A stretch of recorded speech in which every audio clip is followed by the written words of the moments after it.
नमस्कार, दिशाएं प्रोग्राम में आप सभी का बहुत बहुत स्वागत है। कहते हैं कल की शुरुआत आज से होती है, यानी कि जीवन में जो आप कल अपने आप को बनते हुए देखना चाहते हैं उसकी शुरुआत आज से, यानी कि 10वीं कक्षा से ही शुरुआत हो जाती है। 10वीं कक्षा के बाद जब आप कोई विषय चुनते हैं, उस विषय के आधार पर आपकी आने वाले कल की ऊंचाइयां तय होती हैं। आपके मन में क्या रुझान है, क्या रुचियां हैं, मार्केट फोर्सेस, मार्केट डिमांड किस तरह की हैं, इन सब बातों को मिला करके आपका करियर चयन होता है। दिशाओं की श्रृंखला में आज हम बात करेंगे करियर इन यूनानी, होम्योपैथी और आयुर्वेदिक स्टडीज़ पर, और इस विषय के एक्सपर्ट्स हमारे साथ स्टूडियो में मौजूद हैं। हम स्वागत करते हैं प्रोफेसर गुलाम मोहम्मद चिश्ती जी का। आप प्राचार्य हैं राजपूताना यूनानी मेडिकल कॉलेज के और साथ ही डीन हैं यूनानी फैकल्टीज़ के डॉक्टर सर्वपल्ली राधाकृष्णन यूनिवर्सिटी, जो कि जोधपुर में स्थित है। नमस्कार। स्वागत करते हैं डॉक्टर पंकज शर्मा जी का। आप एचओडी और डायरेक्टर हैं स्वास्थ्य कल्याण मेडिकल कॉलेज में, और साथ ही होम्योपैथिक की जो केंद्रीय परिषद है उसके सदस्य भी हैं। हमारे तीसरे एक्सपर्ट्स हैं प्रोफेसर रामकिशोर जोशी। आप एचओडी हैं नेशनल इंस्टीट्यूट ऑफ आयुर्वेद, जो कि जयपुर में स्थित है। आप तीनों का बहुत बहुत स्वागत है। और आज हम स्वागत करेंगे हमारे साथ स्टूडियो में मौजूद बहुत सारे स्टूडेंट्स का, जो इन तीनों विधाओं में अलग अलग लेवल पर स्टडीज़ कर रहे हैं। आप सभी का बहुत बहुत स्वागत है। समय ज़्यादा न लेते हुए हम सीधे स्टूडेंट से ही बात करते हैं। अपने अपने सवाल क्रम से पूछें, अपना नाम और सवाल संक्षेप में पूछें। मैं डॉक्टर मुजीब मोहम्मद जयपुर का रहने वाला हूं, और sir Pankaj Sharma sir, doctor Pankaj Sharma sir से पूछना चाहता हूं कि होम्योपैथी के अंदर जब बच्चा एडमिशन लेता है तो उसका कैरियर 5 साल 4 साल के लिए जो तय रहता है, इसके बाद उसको आइडिया नहीं बन पाता कि क्या करे वो, तो उसके स्कोप बताएं, गवर्नमेंट जॉब में क्या है और प्राइवेट क्षेत्र में उसके लिए किस तरीके से होम्योपैथी हेल्पफुल बन सकती है। जी गुड।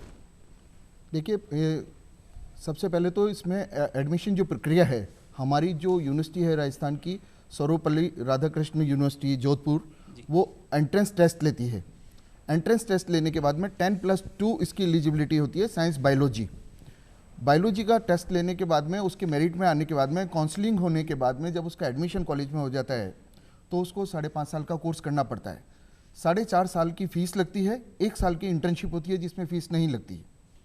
उस कोर्स को कंप्लीट करने के बाद उसका रजिस्ट्रेशन होता है। फिर उस रजिस्ट्रेशन के बाद में वो चाहे तो पोस्ट ग्रेजुएशन कोर्स कर सकता है, पीएचडी कर सकता है। जी डॉक्टर साहब, जैसा आपने कहा कि 4.5 वर्ष फीस लगती है, फीस कितनी लगती है, और जो अंतिम 1 वर्ष है क्या उसमें किसी तरह का कोई मानदेय स्टाइपेंड दिया जाता है? नहीं, जो स्टाइप फंड का जहाँ तक सवाल है वो सिर्फ सरकारी जो गवर्नमेंट के जो कॉलेजेज हैं सिर्फ उनमें दिया जाता है। और 4.5 साल की फ़ीस 90,000 रुपया पर ईयर फीस लगती है, जो first year, second year, third year और फाइनल ईयर में होती है। लास्ट के अंदर जो 6 महीने बचते हैं उसके 45,000 रुपये लगते हैं। जी जी। और इसी तरह पीजी के अंदर अगर अपन जाएँ तो उसके अंदर 1 लाख रुपया करीब 3 साल के लिए लगता है। यानी कि वर्तमान दौर की जो फीस है, अगर हम उनसे कंपैरिजन करें तो ये बहुत ही अफोर्डेबल फीस है किसी भी प्रोफेशनल कोर्स के लिए। इससे कहीं ज़्यादा तिगनी चौगनी फीस लगती है, और उस इतनी 90,000 रुपये की एक आसान सी फीस में एक व्यक्ति डॉक्टरी जैसा कोर्स कर सकता है। आसान फीस में मैं कंपैरेटिवली मैं आपको बताता हूँ, एक एमबीबीएस का जो कोर्स है, हमारा कोर्स सेम इक्वल टू बिल्कुल वर्ड टू वर्ड वही है। जी जी। हमको पढ़ने वाले उसकी फीस बताएं। उनकी फीस करोड़ों में। जी जी। आज की तारीख में करोड़ों में फीस है। जी, तो पेरेंट्स से अनुरोध करेंगे कि जब कंपैरिजन आप करें इस करियर को चूज़ करते वक्त में, तो ये बात बिल्कुल ध्यान में रखनी चाहिए कि उस कोर्स की फ़ीस कितनी है, 4 वर्ष में कितना पैसा आप खर्च करने वाले हैं, और फिर उसका पेबैक पीरियड क्या रहेगा। अगला सवाल हम पुनः पूछना चाहेंगे, कोई दूसरे दर्शक हमसे। जी नमस्कार सर, मैं डॉक्टर नीलम यादव हूँ, और मैं और मेरे साथी पंकज शर्मा जी से ये जानना चाहते हैं कि होम्योपैथी के क्षेत्र में रिसर्च के अंदर क्या क्या संभावना है। जी सर, CCRH एक यूनिट बनी हुई है हमारे यहाँ होम्योपैथी के अंदर, जो केंद्र के द्वारा संचालित होती है, और उसकी यूनिट ऑलमोस्ट पूरे हिंदुस्तान के अंदर फैली हुई है, और उसके अंदर अलग अलग टॉपिक के ऊपर अलग अलग रिसर्च हो रही हैं, और इसके अंदर बहुत बड़ा स्कोप है। आप अपना प्रेजेंटेशन जो वेबसाइट के ऊपर, जो CCRH की जो वेबसाइट है उसके ऊपर है, आप अपना प्रोजेक्ट दीजिए और उसके अंदर रिसर्च के अंदर आइए, बहुत बड़ा करियर है इसके अंदर। जी, अन्य विद्यार्थी से हम सवाल पूछना चाहेंगे। मेरा नाम डॉक्टर अमीश मेहरा है। मैंने अभी अभी अपना जयपुर से होम्योपैथी में ग्रेजुएशन कंप्लीट किया है और मेरा सवाल डॉक्टर पंकज शर्मा सर से है। जी सर, मेरे को आगे पोस्ट ग्रेजुएशन में मैंने अपनी फर्दर स्टडीज़ कंप्लीट करने का सोचा है, तो एक ग्रेजुएट स्टूडेंट के लिए क्या प्रोसीजर है एमडी करने के लिए होम्योपैथी में, और एलोपैथी में जितने सब्जेक्ट्स हैं पोस्ट ग्रेजुएशन के लिए उतने होम्योपैथी में अभी तक सब्जेक्ट्स क्यों नहीं हैं? देखिए, पहली चीज़ तो प्रोसेस तो वही सर्वपल्ली राधाकृष्ण में एंट्रेंस टेस्ट देना पड़ेगा पोस्ट ग्रेजुएशन के लिए, और आपका उसके अंदर पोस्ट ग्रेजुएशन के अंदर जिस कॉलेज में चल रहा है उसके अंदर आपको मिल जाएगा। बहुत जल्दी शायद राजस्थान के अंदर 3-4 कॉलेजेस के अंदर भी और आने वाला है। दूसरी बात, अभी 6 सब्जेक्ट्स के अंदर पीजी अवेलेबल है। बहुत जल्दी 2-4 महीने के अंदर ही पूरे 12 सब्जेक्ट के अंदर पोस्ट ग्रेजुएशन कोर्स आ रहा है, आपके पास इंट्रोड्यूस हो रहा है, और बहुत जल्दी 4-5 महीने के अंदर ही राजस्थान के 4-5 कॉलेजेस के अंदर और ये कॉलेज में आ जाएगा। जी जी, मैं अगला सवाल बच्चों से कहना चाहूँगा, यूनानी के विषय में कोई सवाल पूछें। गुड आफ्टरनून, मेरा नाम इरम नाज अंसारी है सर, और मैं राजपुताना यूनानी मेडिकल कॉलेज की फाइनल प्रॉफ की स्टूडेंट हूँ। मेरा सवाल सर चिश्ती सर से है। सर, मैं ये पूछना चाहती हूँ कि जैसे मुझे फर्दर एजुकेशन के लिए पीजी में गायनी में पीजी करना चाहती हूँ, तो सर मैं किन किन जगह से कर सकती हूँ? अपनी फर्दर एजुकेशन को कंटिन्यू रखना चाहती हूँ। जी, चिश्ती साहब, सबसे पहले अंडर ग्रेजुएट लेवल और फिर बाद में पोस्ट ग्रेजुएशन लेवल। बहुत अच्छा सवाल है आपका। यूनानी में एडमिशन लेने के लिए एक प्रक्रिया है, जो निर्धारित प्रक्रिया है। हमें हाई स्कूल में उर्दू लेनी है और उसके बाद सीनियर में पीसीबी में 50% मिनिमम पास होने चाहिए, तो वो एंटाइटल हो जाता है एंट्रेंस टेस्ट देने के लिए। जी, हमारे यहाँ डॉक्टर सर्वपल्ली राधाकृष्ण आयुर्वेद विश्वविद्यालय है जो जोधपुर में है, वो एंट्रेंस टेस्ट संचालित कराता है। उसके पश्चात जब एंट्रेंस टेस्ट हो जाता है, फिर वो काउंसलिंग होती है, उसके बाद एडमिशन हो जाता है। यूजी में एडमिशन हो गया तो यूजी पूरा करने के बाद 4.5 साल का कोर्स है, 1 साल की इंटर्नशिप है उसके अंदर। 1 साल की जो रोटेटरी इंटर्नशिप है वो विभिन्न डिपार्टमेंट्स वाइज होती है, अलग अलग डिपार्टमेंट में जा होती है। वो 1 साल की इंटर्नशिप करने के पश्चात बच्चा जो है वो यूजी कर लेता है। यूजी करने के बाद फिर बच्चा पीजी की तरफ आता है। अब सवाल ये पैदा होता है कि हम किन किन सब्जेक्ट में पीजी करें। जी जी, हमारे यहाँ तकरीबन 9 सब्जेक्ट में पीजी है। इल्मुल अद्विया, फार्माकोलॉजी, कुल्लियात, मेडिसिन, और इसके अलावा गायनी है, सर्जरी में एमएस होता है, समझे। इन सब्जेक्ट में जैसा कि आपका सवाल था, गायनेकोलॉजी में पीजी, गायनेकोलॉजी में जब हम पीजी करना है तो NIUM बेंगलोर से आप पीजी कर सकती हैं, AMU से आप पीजी कर सकती हैं गायनी सब्जेक्ट में। जी, फीस के बारे में बताएं कि अंडर ग्रेजुएट कोर्सेज में, अंडर ग्रेजुएट कोर्स में 90,000 पर एनम जी जी 4 साल तक देनी है। उसके बाद 45,000 रुपये 6 महीने की फीस है। इस तरह करके 4,05,000 रुपये। और पीजी कोर्सेज में, और पीजी कोर्सेज में यहाँ पर नॉमिनल फीस में एडमिशन हो जाता है, 1 लाख रुपये मुश्किल से खर्च होता है बिल्कुल। जी जी, और नॉमिनल फीस में जो है वो गवर्नमेंट कॉलेज में MD हो जाता है। जी। और कोई सवाल? गुड आफ्टरनून सर, मेरा नाम अतीक सलमानी है। सर, मैं चिश्ती सर से क्वेश्चन पूछना चाहूँगा। सर अब मैं यूजी कर चुका हूँ और सर मुझे पीजी के लिए मुझे इंडिया में और फॉरेन कंट्री में अप्लाई करना है, तो मैं सर कहाँ अप्लाई कर सकता हूँ इसके लिए सर? जी, हिंदुस्तान के, भारतवर्ष के बाहर पढ़ने की ख्वाहिश हमेशा से मतलब सदियों से हमारी मन में ख्वाहिश रही है कि हम विदेश पढ़ने जाएं। तो मेडिकल यूनानी स्टडीज़ में, देखिए यूनानी में ऑस्ट्रेलिया में चले जाएं आप, चाइना में चले जाएं आप, पाकिस्तान में चले जाएं आप, मलेशिया में चले जाएं आप, वहाँ पर एक अच्छा स्कोप है इनके फर्दर एजुकेशन लेने के लिए। जी जी, आप कुछ कहना चाहें? जी जी जी। तो मलेशिया प्रक्रिया क्या रहती है विदेश? प्रक्रिया वहाँ उनका एंट्रेंस टेस्ट होता है बाकायदा, जो यहाँ इंडिया में होता है एक टेस्ट। इंडिया में टेस्ट होने के बाद फिर वो वहाँ अपना एक टेस्ट लेते हैं, उसके बाद में एडमिशन हो जाता है, और एडमिशन लेने के बाद फिर वो 2 साल का उसका कोर्स है। जी, नौकरी की जहाँ तक सवाल आता है, भारतवर्ष में या भारत के बाहर कितनी एक्सेप्टेंस है यूनानी स्टडीज की? बहुत अच्छा स्कोप है, बहुत अच्छा स्कोप है। स्टेट गवर्नमेंट के यहाँ सर्विस मिलती है। अब गवर्नमेंट ने ये कर दिया है कि एक ही छत के नीचे 4 पैथियों को ले आएगी। जी, बहुत सुंदर। जिसमें एलोपैथ, आयुर्वेद, होम्योपैथ और यूनानी सब एक ही छत के नीचे आ गए हैं बिल्कुल, जो डिस्ट्रिक्ट लेवल के हॉस्पिटल्स हैं। इसमें बहुत अच्छा स्कोप है, दायरा बहुत अच्छा बन गया है बिल्कुल। अब हमारे माननीय प्रधानमंत्री जी ने भी इस ओर काफ़ी कदम उठाया है। स्वास्थ्य के संबंध में जो जागरूकता उन्होंने पैदा की है और आयुष विभाग को जितनी उन्होंने आगे बढ़ने का मौका दिया है, ये वाकई सराहनीय है कदम उठाया माननीय मोदी जी का। उन्होंने अभी योगा दिवस पर 21 जून को 193 कंट्रीज़ के अंदर अभी योगा किया गया। ये बहुत अच्छा एक अचीवमेंट रहा है बिल्कुल ही। ये आयुष विभाग की देन है जी जी। और आयुष विभाग को वो इतना आगे बढ़ा रहे हैं और इसमें फर्दर हमारे पास बड़े अच्छे मौके मिल रहे हैं जी जी, ताकि हम आगे बढ़ सकते हैं फर्दर। मैं साथियों आप सबसे कहूँगा कि हम होम्योपैथी, यूनानी और आयुर्वेद को अल्टरनेटिव मेडिसिन के तौर पर जानते हैं, जबकि ये सोच बिल्कुल गलत है। ये हमारी अपनी प्राचीन सभ्यता है, हज़ारों वर्षों से हम इसका अभ्यास करते आ रहे हैं। नेचर ने हमें जो चीज़ें दी हैं उनके ज़रिए हम स्वस्थ रहते आ रहे हैं। ये अल्टरनेटिव नहीं है, ये पुरानी और ऑथेंटिक साइंस है, वैज्ञानिक पद्धति है जिसके ज़रिए पुराने समय से लोग ठीक होते आ रहे हैं। इसलिए इस सोच को बदलिए। और जो भारत सरकार ने जो पहल की है आयुष विभाग के द्वारा, जो पूरे देश में जो मुहिम चलाई गई है स्वस्थ भारत की, उसके साथ जुड़िए, अपना करियर की संभावनाएं इसमें ढूंढने का प्रयास कीजिए। आप देख ही रहे हैं कि हमारे साथ स्टूडियो में इतने सारे दर्शक मौजूद हैं, अलग अलग लेवल पर वो पढ़ाई कर रहे हैं, उनके मन में इतनी सारी जिज्ञासाएं हैं। तो जब ये लोग इतने जागरूक हैं तो आप भी थोड़ी जागरूकता लाएं और अपने करियर को अच्छा बनाएं। और कोई सवाल?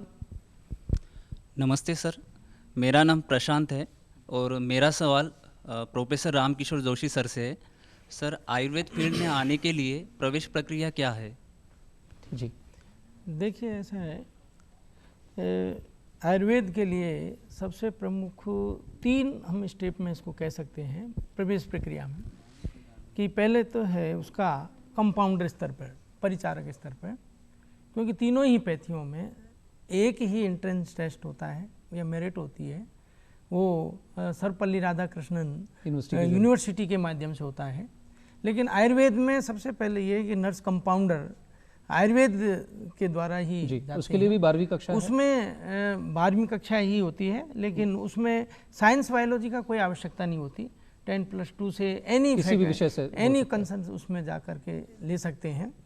और वहाँ उनका 2.5 साल और 6 महीने इस तरह से 3 साल का उनका कोर्स होता है। और इसके बाद में आपको एक खुशी होगी कि राजस्थान में 4,000 आयुर्वेदिक डिस्पेंसरियाँ हैं। इसी तरह से अभी माननीय चिकित्सा मंत्री महोदय ने NRHM में भी वहाँ भी किया है।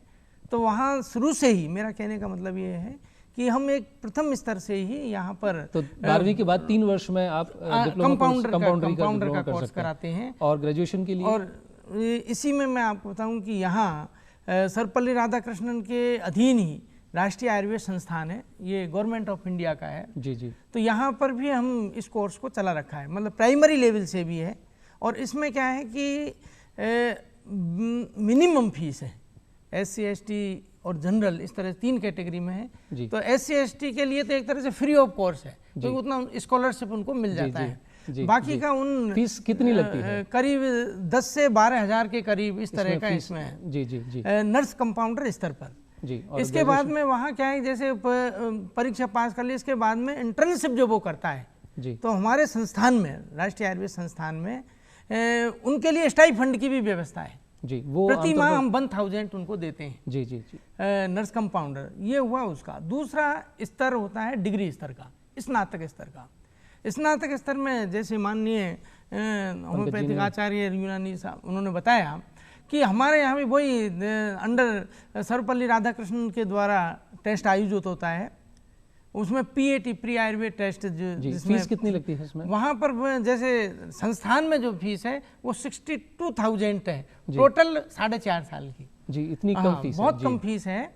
और उसमें 4.5 साल का कोर्स है। इसके बाद में 1 साल जब उसको ट्रेनिंग जो होता है इंटर्नशिप, वहाँ भी उसको 12,000 पर मंथ मिलता है। जी जी। इन NIA, अन्य किसी में नहीं कहता जी जी। लेकिन राष्ट्रीय आयुर्वेद संस्थान में इस तरह की व्यवस्था है। तो दोस्तों आप देख रहे हैं कि किस तरह से तीनों विधाओं में एक प्रबल संभावना, एक पुख्ता करियर आपका बन सकता है। विषय की जानकारी की कमी के अभाव में आप इस करियर को छोड़ दें, ऐसी सोच न रखें। हम अगला सवाल अपने किसी दूसरे साथी से करते हैं। नमस्ते सर, मेरा प्रश्न आयुर्वेद जगत से है सर। जी। मैं ये जानना चाहती हूँ कि इसमें एमडी या एमएस करने के बाद हमारा क्या स्कोप है, हम क्या क्या कर सकते हैं आगे?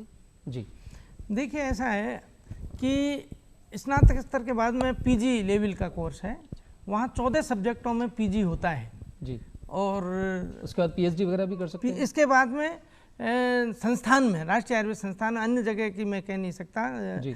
लेकिन पीजी स्तर का जो संस्थान है वहाँ 14 सब्जेक्टों में राष्ट्रीय आयुर्वेद संस्थान में पीजी होता है जी। और एक हर महीने उसको 27,000 से स्टाइफंड पर मंथ मिलता है जी। यदि जो पीजी एंट्रेंस टेस्ट पास करने के बाद में उसको 14 सब्जेक्टों में जो भी उसका स्पेशलिस्ट होती है उसमें जाता है वो, और उसको 27 से लेकर 33,000 first year, second year, third year में इस तरह का उसको स्टाइफंड मिलता है। इसके बाद में सब्जेक्ट एक्सपर्ट के हिसाब से, जैसे मेडिसिन में जाएगा या काया चिकित्सा है, प्रसूति है, तो वहाँ पर वह अपनी प्रैक्टिस भी कर सकता है। दूसरा, टीचिंग जॉब में यदि जाएगा तो वहाँ पर वह एज ए लेक्चरर के रूप में उसको जॉब मिलता है। जी जी। इसके अतिरिक्त फिर वो पीएचडी स्तर है, इसके आगे पीएचडी स्तर में भी वहाँ स्टाइफंड की व्यवस्था है और वो अपना शोध प्रबंध करके और अच्छे से अच्छे, जैसे खास तौर से एनआईए की ही हम बात करें जी सर, इसमें विदेशों से भी बच्चे पढ़ने आते हैं, जैसा आपकी वेबसाइट पर देख रहा था मैं। जी सर। तो आयुर्वेद का इतना रुझान है कि विदेशों से बच्चे साउथ एशियन कंट्रीज से स्पेशली पढ़ने आते हैं। यस सर, वहाँ पर एक, क्योंकि चूँकि गवर्नमेंट ऑफ इंडिया का है इसलिए वहाँ हमने सीट निर्धारित कर रखी है कि इतने सीट के लिए हमें उनसे भरेंगे। साउथ ईस्टर्न एशियन जो कंपनी वो है, भूटान है, पाकिस्तान है, उनका ये फिक्स वो है कि इन सीटों पर इनको ही प्रवेश दिया जाएगा, यूजी में भी और पीजी में भी। डॉक्टर पंकज शर्मा, ऐसी व्यवस्था कि विदेशी बच्चे भी भारतवर्ष में आकर होम्योपैथिक स्टडीज के लिए आते हैं? बिल्कुल सर, बिल्कुल। होम्योपैथी के अंदर ये जो अभी जैसा सर ने बताया, प्रोफेसर साहब ने, कि बिल्कुल होम्योपैथी में भी बिल्कुल सेम ये सब कुछ है। हमारे यहाँ मतलब 15% एनआरआई कोटा होता है जी जी, जो गवर्नमेंट के द्वारा निर्धारित है और वो पूरा हो जाता है।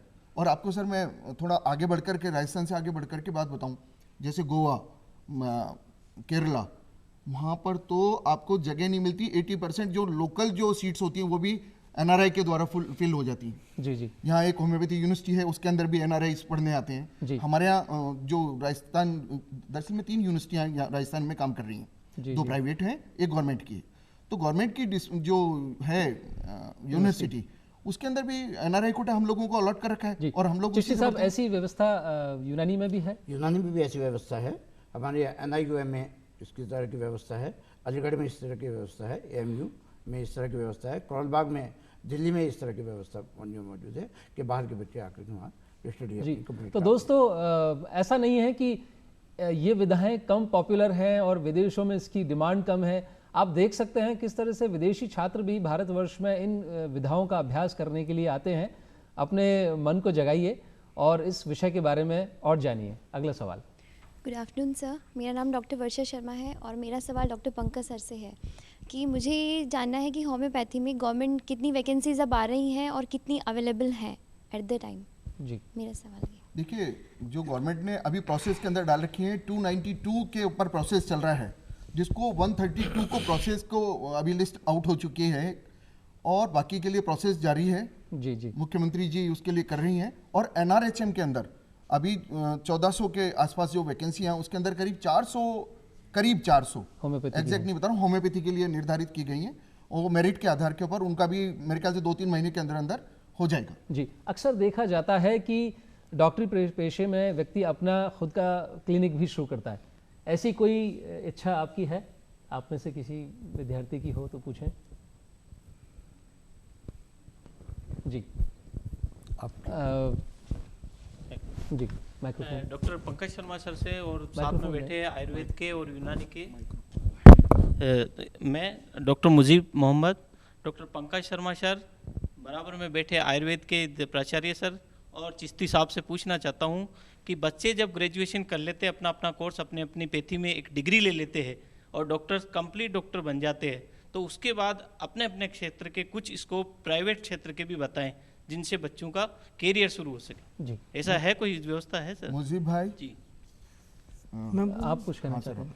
देखिए, ऐसा है कि आपने बिल्कुल सही बताया कि हम, क्योंकि जब 4.5 साल का कोर्स हो जाता है, इसके बाद में उसके लिए बहुत बड़ी दिक्कत होती है कि नौकरी मिले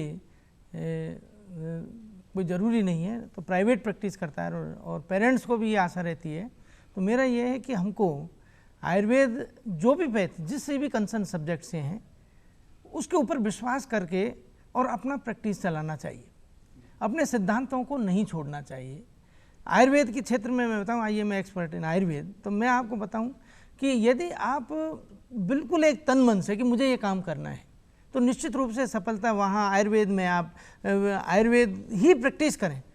वहाँ पंचकर्म की व्यवस्था है आयुर्वेद में। आप पंचकर्म जो है आज वर्ल्ड में बहुत एक तरह से प्रसिद्धि को है, तो यदि हम पंचकर्म थेरेपी के द्वारा चिकित्सा करें, क्योंकि बिना मेहनत बिना कुछ नहीं है, इसलिए हमको क्या है आयुर्वेद यानी जो भी कंसर्न शब्द है उनके सिद्धांतों का पालन करते हुए अपना क्षेत्र को आगे बढ़ाना बिल्कुल है, बढ़ाना चाहिए। आप पंकज जी। मुझे भाई, मैं एक शायर ने कहा है, कर खुद ही को बुलंद इतना कि हर तदवीर से पहले खुदा बंदे से खुद पूछे बता तेरी रजा क्या है। कहने का मतलब यह है कि अपने आप को इतना बुलंद करो। मैं प्रोफेसर साहब की बात से सहमत होते हुए बताता हूँ, आशा मत लगाओ, अपने करियर के 4-5 साल वैकेंसीज निकलने के अंदर बर्बाद मत करो। जैसे ही तुम पास आउट हो, सामने आओ मार्केट के अंदर, अपनी पहचान जो आपने पढ़ा है उसको मार्केट में दीजिए और इतना कीजिए कि जो बड़े बड़े, मेरे को खुशी तब होगी जब आपका डायरेक्टर जिसने आपको पढ़ाया है वो आपसे अपॉइंटमेंट लेकर के आपके पास आए, वो लगे। और ऐसा हो रहा है। होम्योपैथी की जो पहचान है वो किसी सरकारी सहायता की वजह से नहीं, खुद की दम पर है। आज जो इस दम पर आए हैं जो हिंदुस्तान के अंदर, मैं आपको बताना हूँ सर, राजस्थान के किसी कॉलेज में कोई सीट खाली नहीं है, 8 कॉलेजेज हैं, किसी सीट में कोई खाली नहीं है। इतनी मारामारी है एडमिशंस के लिए।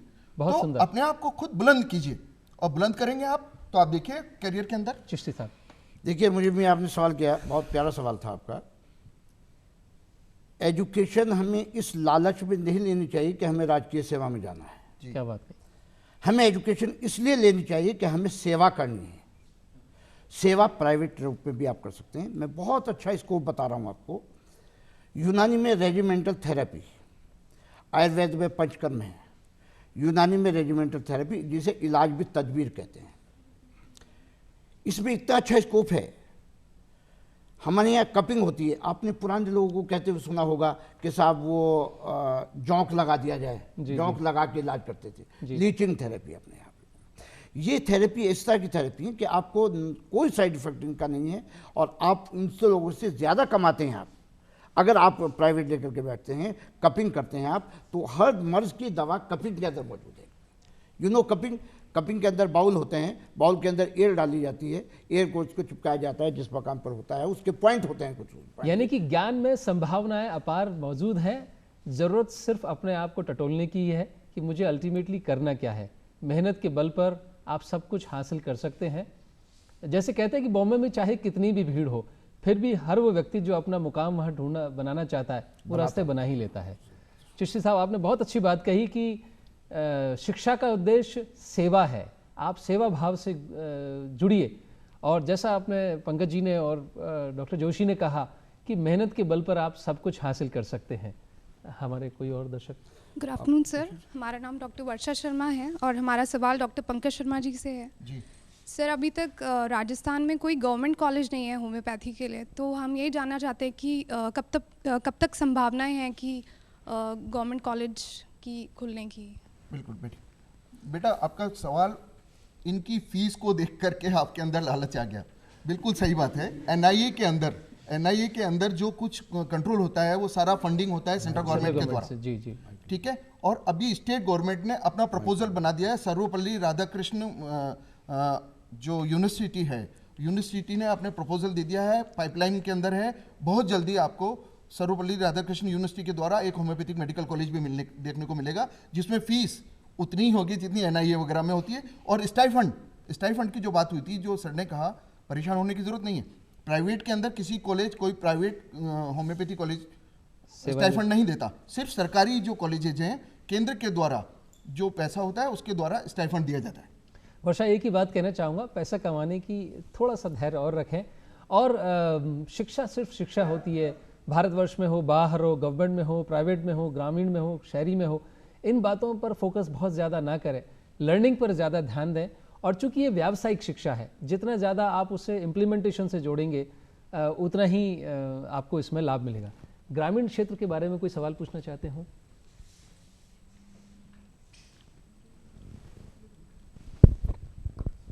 सर मेरा नाम आरती खंडेलवाल में, मैं डॉक्टर पंकज सर से क्वेश्चन पूछना चाहती हूँ। अगर मैं ग्रामीण क्षेत्र में जाके अपनी प्रैक्टिस करना चाहूँ तो उस तरह मैं अपनी शुरुआत किस तरह से करूँ ताकि मेरा अच्छा मैं लोगों को अच्छे से समझा सकूँ, अच्छे से उनमें जागरूकता ला सकूँ? उसके लिए मुझे हम लोगों को क्या करना चाहिए? आपने BHMS किया है? जी सर। हाँ बैठिए।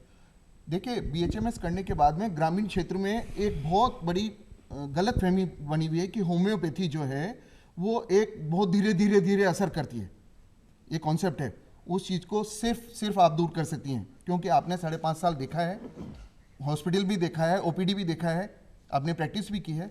उसके अंदर आप उन जो गांव के अंदर जो गलतफहमियां लोगों के अंदर हैं उनको दूर कर सकते हैं। दूसरा कॉन्सेप्ट जो आता है उसको ये मीठी गोली दे देते हैं, इसके अंदर क्या होता है, ये कॉन्सेप्ट को भी दूर करना है आपको कि ये दवाई नहीं है, ये तो खाली एक टैबलेट है। जो दवाई दी जाती है उसका चीज़ ही अलग है।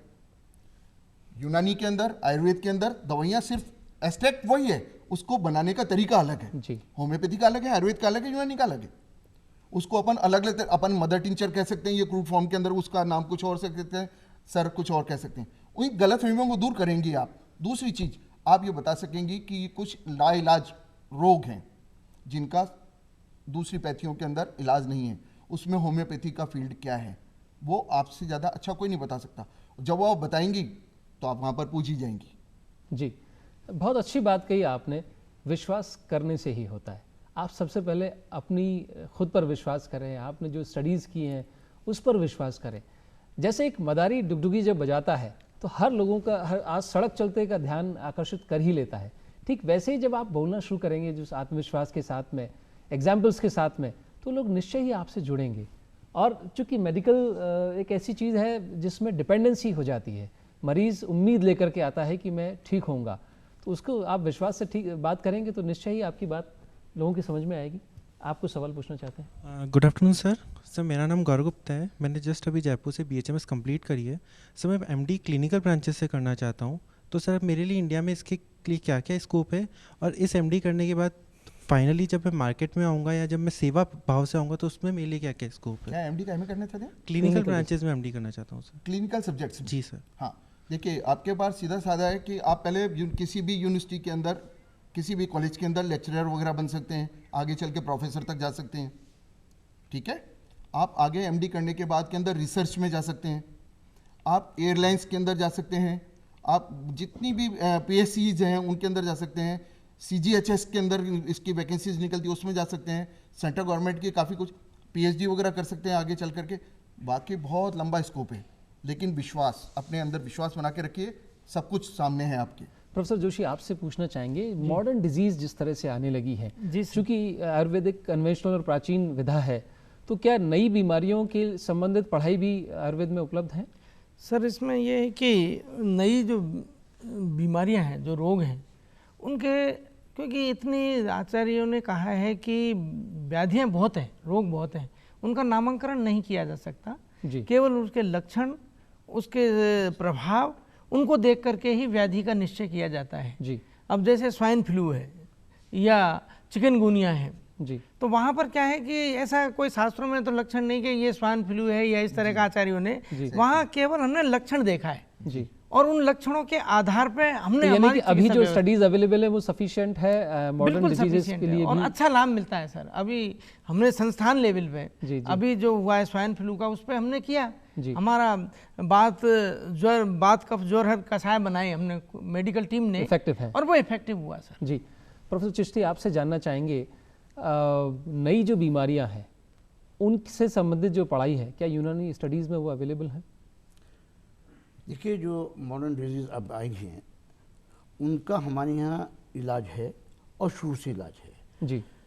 स्वाइन फ्लू ये हमारे यहाँ नज़ला वबाइया कहलाती है जी जी, नज़ला वबाइया हमारे यहाँ तो बहुत पुरानी समय से इसका आप ये कहना चाहते हैं कि जो विधा है, ये स्वाइन फ्लू तो आज आया है, नाम इसका आज आया है, लेकिन हमारे यहाँ नज़ला वबाइया इसको कहते हैं, जिसके अंदर हम काढ़ा पिलाते हैं, जोशांदा पिलाते हैं। जी जी जी जी। नहीं, मैं करियर की बात पूछना चाहूँगा कि मॉडर्न डिजीज़ हैं जैसे कैंसर है एलोपैथी में जिस तरह से ट्रीटमेंट नई डिजीज़ के लिए नए कोर्सेज का इजाद हुए, क्या कोर्सेज इस तरह के कुछ इजाद हुए हैं? हाँ, इस तरह के कोर्सेज बने हैं जहाँ हम इन चीज़ों पर कंट्रोल कर सकते हैं।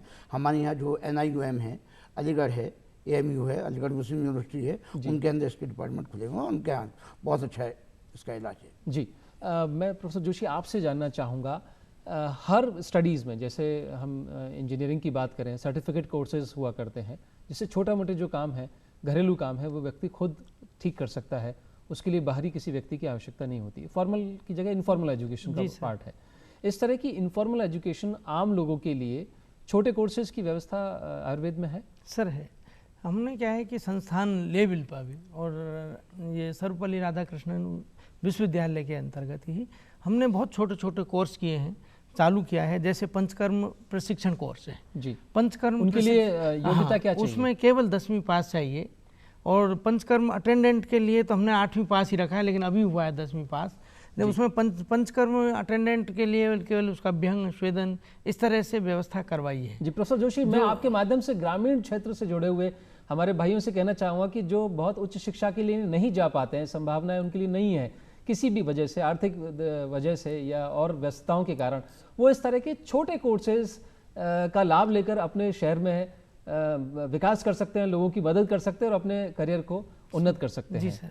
प्रोफेसर पंकज, आपके साथ में सवाल पूछना चाहूँगा, कोई सर्टिफिकेट कोर्सेज आपके संस्थान में? नहीं, अभी हम सर्टिफिकेट कोर्स की तरफ नहीं, हम PhD तक पहुँच चुके हैं, PhD तक, लेकिन शॉर्ट कोर्सेज हमारे यहाँ डिस्पेंसर वगैरह के, नर्सिंग के ये छोटे कोर्सेज हैं, उसके अंदर 10th क्वालिफिकेशन होती है, और उसके अंदर homeopathy nursing course, dispenser course, ये सब कुछ होता है। जी सर। प्रोफेसर चिश्ती, यूनानी में क्या short courses, short term courses? यूनानी में राजस्थान में तो शॉर्ट कोर्सेज नहीं हैं, लेकिन राजस्थान से बाहर हम चले जाएं तो वहाँ शॉर्ट कोर्सेज हैं, जो OT अटेंडेंट का है और दीगर दूसरे और हैं, नर्सिंग के लिए है, छोटे छोटे जो कोर्सेज हैं, पैथोलॉजी के लिए कोर्सेज हैं, तो वो छोटे छोटे कोर्सेज राजस्थान से बाहर हैं। जी, एक कुछ बच्चों की इच्छा होती है कि मैं उस विधा की कोई भी शिक्षा वो कर ले रहा है, हाईएस्ट डिग्री PhD करूं और अपने आप को एक ग्लोबल करियर के लिए तैयार करूं। तो आप तीनों से ये सवाल है, क्या इन स्टडीज़ की एपेक्स एजुकेशन PhD हासिल करने के बाद अपने आप को व्यक्ति ग्लोबल करियर के लिए देख सकता है? किस तरह से? बिल्कुल सर, ऐसा है कि PhD लेवल जब व्यक्ति कर लेता है, उसको एक बहुत बड़ा एक अपने क्षेत्र में, क्योंकि एक सब्जेक्ट एक्सपर्ट हो जाता है वो। जैसे डायबिटीज़ है, तो डायबिटीज़ में उसने PhD किया जी, तो वो क्या है कि अपने विधा में ग्रामीण क्षेत्र से लेकर के, शहरी क्षेत्र से लेकर के, अनुसंधान क्षेत्र से लेकर के और शैक्षणिक स्तर पर टीचिंग, सभी उसको वो उन्नत कर सकता है। जी, मैं पूछना चाह रहा हूँ कि अपने आप को विदेश में जो निश्चित रूप से, क्योंकि हम किसी भी करियर की ऊंचाइयाँ इस तरह से नापते हैं कि हर वक्त, हर देश काल परिस्थिति में उस कोर्स की स्वीकार्यता हो। सर, जिस तरह से मैंने आपको बताऊं कि संस्थान से ही हमारे मलेशिया से, पश्चिमी जर्मनी से, हमारे यहाँ से ही टीचर वहाँ गए हुए हैं, वो अपना व्यवस्था कर रहे हैं। प्रोफेसर पंकज सर, मैं इनसे थोड़ा सा डिफर, मैं अपना व्यक्तिगत मेरा व्यक्तिगत विचार है, इन पैथियों को, चाहे आयुर्वेद हुई, होम्योपैथी हुई, चाहे यूनानी हुई, इन लोगों को जिंदा किसने किया? क्या उनके पास PhD थी? जी जी, वो किसी शैक्षणिक इंस्टीट्यूशन से पढ़े थे? नहीं, मैं सर, आप होम्योपैथी के बारे में बताएं कि अगर मैं मान लीजिए PhD कर लेता हूं, तो क्या मैं अपने आप को, जैसे इंजीनियरिंग की हम बात करें, व्यक्ति PhD करता है तो he is now ready to serve in any country? Naturally sir, naturally, absolutely right. जो जिस सब्जेक्ट के अंदर एक्सपर्ट हो जाएगा वो तो अपने आप के अंदर उसको प्रायोरिटी मिलने वाली है। जैसे किसी ने डिग्री करके बाद में MD कर लिया, कहीं भी जॉब मिलेगा पहले उसको प्रायोरिटी मिलेगी। किसी ने PhD किया, वो प्रायोरिटी के ऊपर आएगा और अपने सब्जेक्ट का मास्टर होगा, तो जो चांसेस रोजगार के होंगे, अब्रॉड जाने के होंगे, जो एक्सेप्टेशन होगी उसकी, वो सब उसको प्रायोरिटी। प्रोफेसर चिश्ती, देखिए, अभी आपने PhD के बारे में कहा, मैं उससे पहले चूंकि MD है, MD भी एक प्रॉपर एक सब्जेक्ट में ही होता है जी, वहाँ भी हमें एक सब्जेक्ट लेना होता है बिल्कुल। और जब हम PhD करते हैं तो PhD करने के लिए हमें एक डिजीज़ लेनी होती है। उस डिजीज़ को लेने के बाद आप उसके एक्सपर्ट हो जाते हैं, आप अपने सब्जेक्ट के एक्सपर्ट हो जाते हैं। और यूनानी में भी PhD मौजूद है, समझिए, और उसका बाहर भी स्कोप है, मलेशिया वगैरह में, चाइना में है, और दिगर पाकिस्तान में है, दिगर दूसरी जगह पर उसका बहुत अच्छा स्कोप है। बहुत सुंदर बात कही कि किसी भी दूसरी जो स्टडीज़ है उसमें जिस तरह आप एपेक्स एजुकेशन हासिल करके अपने आप को एक अंतर्राष्ट्रीय स्तर का व्यक्ति स्थापित करते हैं, ठीक उसी तरह से आप इन तीनों विधाओं में भी हायर स्टडीज़ करके ग्लोबल करियर की संभावनाओं को ढूंढ सकते हैं। विदेश जाने की ख्वाहिश किसी की हो और उससे संबंधित कोई सवाल आपके मन में हो तो प्लीज़ सवाल पूछें। मेरा नाम इति शर्मा है, मैंने BHMS कंप्लीट की है अभी। मेरा प्रश्न डॉक्टर पंकज सर से, मैं सर ये पूछना चाहती हूँ, मैं आगे अपना फॉरेन में करियर इस्टेब्लिश करना चाहती हूँ, तो उसके लिए मैं क्या कर सकती हूँ, इसमें नहीं, उसके लिए क्या स्कोप है? आपको कुछ करने की जरूरत नहीं। सारे अब्रॉड के अंदर सबकी वैकेंसीज होती हैं, वहाँ पर कॉलेजेस चल रहे हैं, कोर्सेज चल रहे हैं। कोर्सेज चलने के बाद आप वेबसाइट के ऊपर जाइए, वेबसाइट के ऊपर अपना प्रोफाइल भेजिए। प्रोफाइल भेजने के बाद के अंदर वो वेबसाइट के ऊपर अवेलेबल है, सेंट्रल काउंसिल में भी अवेलेबल है। लेकिन उससे पहले सेंट्रल काउंसिल ऑफ होम्योपैथी के अंदर आपको सेंट्रल रजिस्ट्रेशन करवाना पड़ेगा। देखिए मैं आपको डिफरेंस बता दूं, जहाँ राजस्थान के अंदर आपको प्रैक्टिस करनी है तो राजस्थान का रजिस्ट्रेशन होना जरूरी है आपको, लेकिन अब्रॉड जाने के लिए सेंट्रल काउंसिल के लिए जरूरी है, सेंट्रल काउंसिल का रजिस्ट्रेशन होना जरूरी है, क्योंकि दूतावासों का जो कनेक्शन होता है वो सेंट्रल काउंसिल से होता है। तो ये बात ध्यान रखिए, पहला अपना रजिस्ट्रेशन सेंट्रल काउंसिल में करवाइए, वहाँ से टाइम के ऊपर वहाँ वैकेंसीज वगैरह रिक्वायरमेंट्स आती रहती हैं, आप उनको भरिए। आप भी कोई सवाल पूछना चाहते हैं? गुड आफ्टरनून सर, मेरा नाम अनम फारूकी है और मैं BUMS की स्टूडेंट हूँ। तो मैं डॉक्टर चिश्ती से जानना चाहती हूँ कि इसमें आगे क्या स्कोप है। देखिए, यूनानी में ग्रेजुएशन करने के बाद स्कोप, आप PG करना चाहें PG के लिए स्कोप है आपके पास। अगर सर्विस में ही जाना चाहते हैं आप तो सर्विस के लिए स्टेट गवर्नमेंट में सर्विस वैकेंसी निकलती हैं, NRHS में वैकेंसी निकलती हैं, CGHS में वैकेंसी निकलती हैं, समझिए। कई दायरों में अदारों के अंदर जो है वो वैकेंसी क्रिएट होती हैं, आप वहाँ सर्विस कर सकते हैं। जी, गुड आफ्टरनून सर, मेरा नाम फ़हीम मलिक, राजपूताना मेडिकल कॉलेज से फाइनल प्रूफ का स्टूडेंट हूँ और सर मैं फ़ॉरेन में जॉब करना चाहता हूँ, तो उसके लिए मुझे क्या करना पड़ेगा? देखिए, फॉरेन में जॉब करने के लिए जब आपका कंप्लीट हो जाए तो कंप्लीशन के बाद आपको हमारी भारतीय चिकित्सा केंद्रीय परिषद है, वहाँ आपको रजिस्ट्रेशन कराना होगा और उसके बाद जो जिस मुल्क में आपको जाना है वहाँ उसका रजिस्ट्रेशन होता है, बाकायदा एंट्रेंस टेस्ट होता है, उसके बाद फिर वहाँ आप जाकर अपनी पढ़ाई पूरी कर सकते हैं। जी, और कोई सवाल पूछना चाहते हैं? मोहम्मद रहमान है, मैंने अभी BUMS किया है। चिश्ती सर से मेरा सवाल है कि PG करना चाहता हूँ, किन किन सब्जेक्टों में PG होता है? देखिए, इसका जवाब मैं अभी दे चुका हूँ। PG करने के लिए आपको डिपार्टमेंट कुलियात में PG है अपने पास, गायनी में PG है अपने पास, इसके अलावा फिजियोलॉजी में PG है, अगर मॉडर्न की तरफ जाना चाहें, तशरीह में PG है अपने पास। इसके अलावा आप जाना चाहें अद्विया में PG है, फार्माकोलॉजी जिसको कहते हैं, इन सब्जेक्ट में। और सर्जरी में जाना चाहें, MS करना चाहें तो सर्जरी आपके लिए दायरा खुला है। जी, आप तीनों से ही एक सवाल है, किसी भी स्टडीज़ को जब हम करते हैं तो ख़ास तरह की पर्सनैलिटी एट्रीब्यूट्स की भी आवश्यकता होती है। तो एक डॉक्टर बनने के लिए, सफल डॉक्टर बनने के लिए, चूँकि आप सभी अभी डॉक्टरी की पढ़ाई कर रहे हैं, किन खास बातों का खास ध्यान रखना है जिससे न केवल किताबी बात तक सीमित रह जाए, वो अब एक अच्छे प्रोफेशनल डॉक्टर के बतौर अपने आप को स्थापित कर सके? आप तब तीनों से सवाल।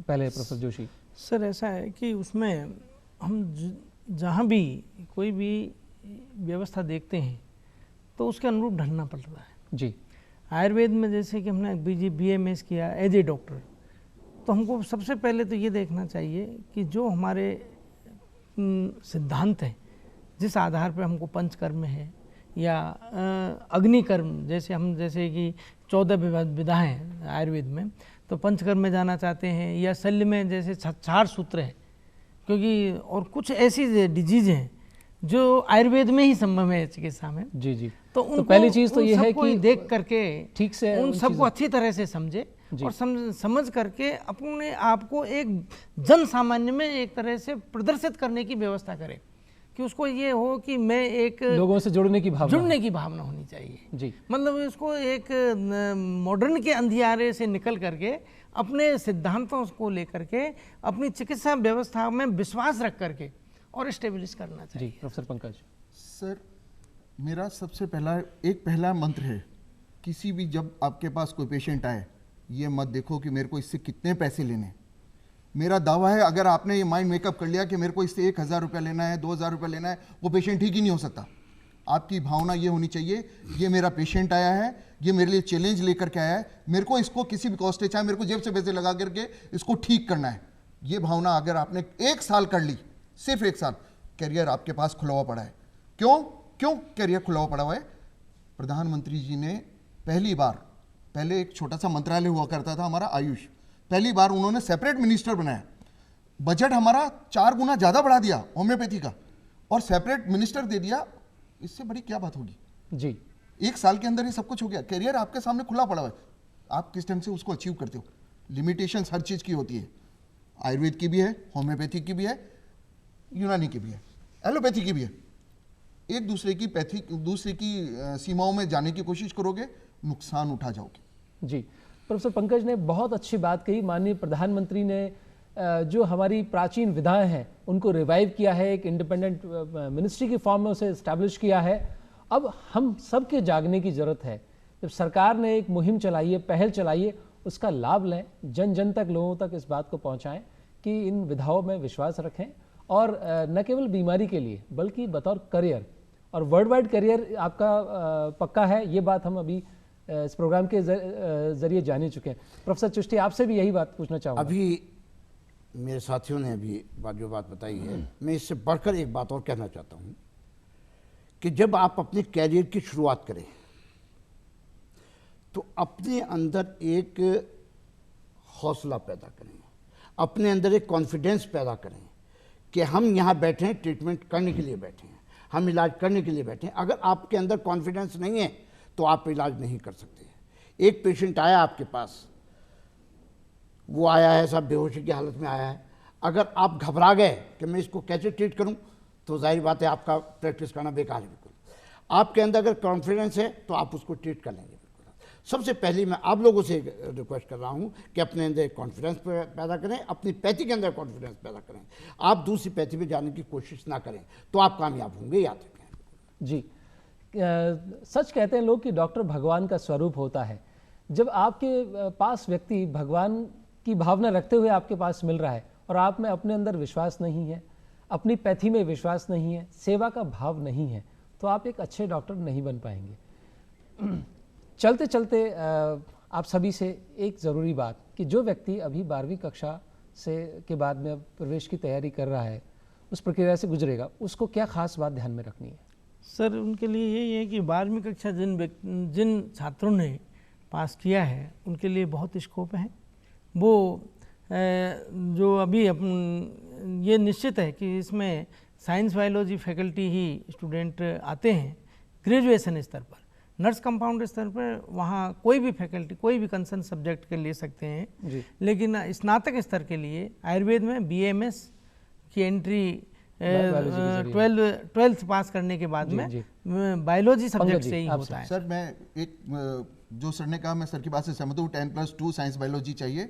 होम्योपैथी का स्कोप बहुत पड़ा हुआ है। अभी स्टूडेंट्स जो पास आउट होकर के आते थे उनको एक बहुत बड़ी विधा से गुजरना पड़ता था, परेशान होते थे कि 1 साल तक उन लोगों का रजिस्ट्रेशन नहीं होना चाहता। अभी केंद्रीय मंत्री जी ने उसको परमानेंट कर दिया है। सिर्फ 15-20 दिन के अंदर वो रजिस्ट्रेशन शुरू हो जाएंगे और उसके बाद में उसको 1 दिन भी इंतजार नहीं करना पड़ेगा रजिस्ट्रेशन के लिए। ये एक बहुत बड़ा अचीवमेंट है। सर देखिए, जो बच्चे अभी सीनियर करके आ रहे हैं उन लोगों को एग्ज़ाम में अपियर होना है। मैं उनके लिए एक बात बता दूँ, उनको परेशान होने की आवश्यकता नहीं है। जो इंटर लेवल का या जो हाई सेकेंडरी लेवल की जो PCB है, फिजिक्स केमिस्ट्री बायोलॉजी जो है ना, वही तमाम इस एंटर टेस्ट के अंदर आती है। उसमें ज़्यादा परेशान होने की ज़रूरत नहीं। ये करने के बाद अगर आपने ये लेवल पर अगर तैयारी कर ली है तो आप उसमें प्रवेश होना निश्चित हो जाता है। जी, देखिए ऐसा है कि जिन छात्रों ने 12th का पास किया है उनके लिए मैं थोड़ा सा ये बता दूँ, जैसे ही उनको मेडिकल हो या आयुर्वेद में प्रवेश लेना है तो उनको घबराने की आवश्यकता नहीं है। फिजिक्स है, केमिस्ट्री है, सबके अंक डिवाइड है, इसलिए उसको ये फोकस रखना चाहिए कि मेरे बायोलॉजी एक्सपर्ट, तो मेरे बायोलॉजी के जो क्वेश्चन हैं वो तो मेरे बिल्कुल सही होने चाहिए। इसी तरह से बायोलॉजी में कर लेगा, इधर केमिस्ट्री में, तो निश्चित रूप से उसका सिलेक्शन हो जाएगा। नहीं, अधिकांश सब स्टूडेंट ये समझते हैं कि मेरा फिजिक्स बहुत वीक है, मैं फेल हो जाता हूँ, लेकिन आपके 2 सब्जेक्ट भी देने, अपने स्ट्रॉन्ग देखना चाहिए, अपने स्ट्रॉन्ग पॉइंट्स को पहचाने और उन पर फोकस करते हुए अपने एग्ज़ाम्स की तैयारी करें। उम्मीद है आपको आज की चर्चा बेहद पसंद आई होगी। मेरे तो चक्षु खुल गए कि अगर डॉक्टरी में करियर बनाना है तो बहुत सारे ऑप्शंस हमारे पास भारतवर्ष में मौजूद हैं। आप भी जागिए, इन नए नए विषयों के बारे में जानिए। और आप तीनों का बहुत बहुत धन्यवाद, स्टूडियो में पधारे। आप सभी का बहुत बहुत धन्यवाद। नमस्कार।